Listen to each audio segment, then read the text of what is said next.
How y'all doing? If y'all promise not to pay any attention to my hair or my undone wall, I'll tell you a good story.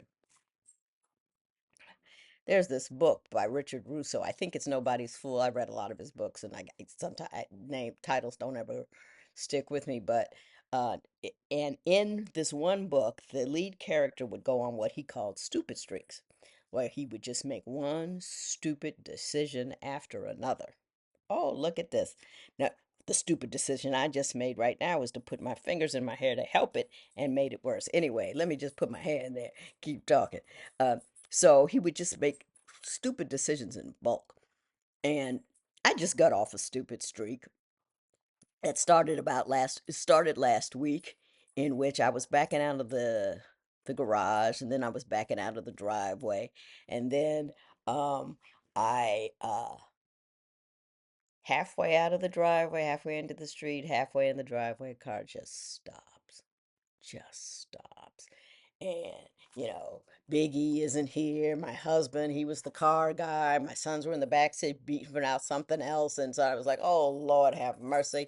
So I called my next door neighbor, Troy. He's like a man's man. He can do anything. And he was like out of town. I said, okay, I'm going to call AAA.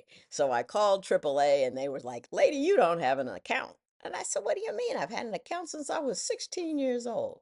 Come to find out, you know how in a marriage you have one person who physically pays the bills, physically takes the bills and writes the check?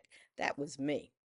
And I did it for all the bills except for, guess which one? AAA. That's right. So when Eric died and did not write the check that year, I did not realize the check wasn't written. And so we didn't have AAA. So I had to go through a whole bunch of who shot John and this and that. And they finally found somebody, picked up the car, they took it to the place, and they called me the next morning and said, lady, we won't be able to deal with this car for 3 to 5 days, but just letting you know. So I said, okay.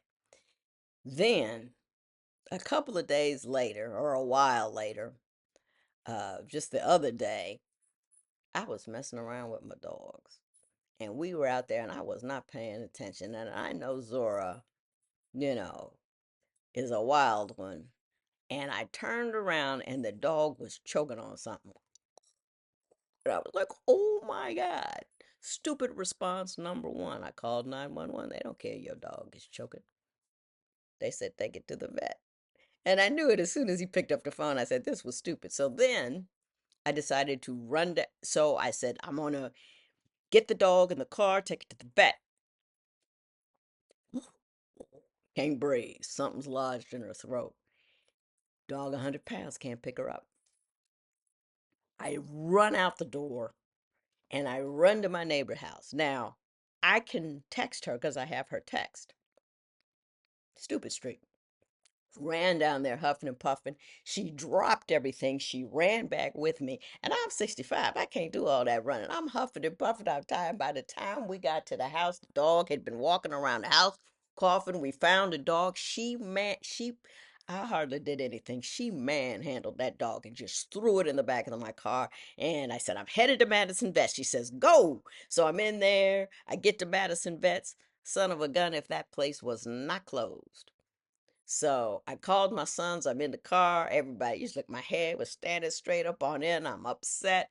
I told my sons, you got to go pick me up and find me a vet and take the dog. They finally get there. They're beefing about something. I'm upset, getting and crying. And the dog looks at us and said, these fools are going to let me die. So she went and projectile vomited this big blue snake out of her. So then I get home, and later on that day, the car people call me, and she said, "Well, we fixed your back brake light." And I said, "Yeah, but why didn't the car work?" She said, "Lady, you were out of gas.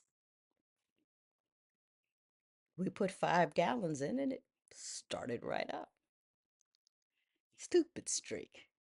Now, I have a reason for that particular piece of stupid is my husband always filled up my tank for 33 years. And when I was a new widow a year and a half ago, I used to think through a widow lens. In other words, what are all the things I have to do that Eric normally did for me? And so I would fill up my car or tell my sons to do it. But when I stopped being a widow all day long, do you know what I mean? I just started thinking not like as a widow, but as a person who happened to be a widow. I stopped thinking, what are all the things he does for me that I don't do for myself?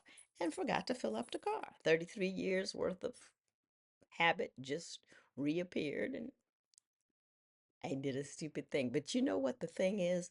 Your stupid streaks really aren't talking about your intellect. They're talking about your emotional intellect. You know what I mean? It's emotionality that makes us stupid. I knew things I couldn't access while I was behaving because I was doing so in a panic, which makes you stupid. Hence your stupid streak. But it's an emotionally stupid streak. And once you find that out, you start trying to feel on purpose, which is what I'm trying to do.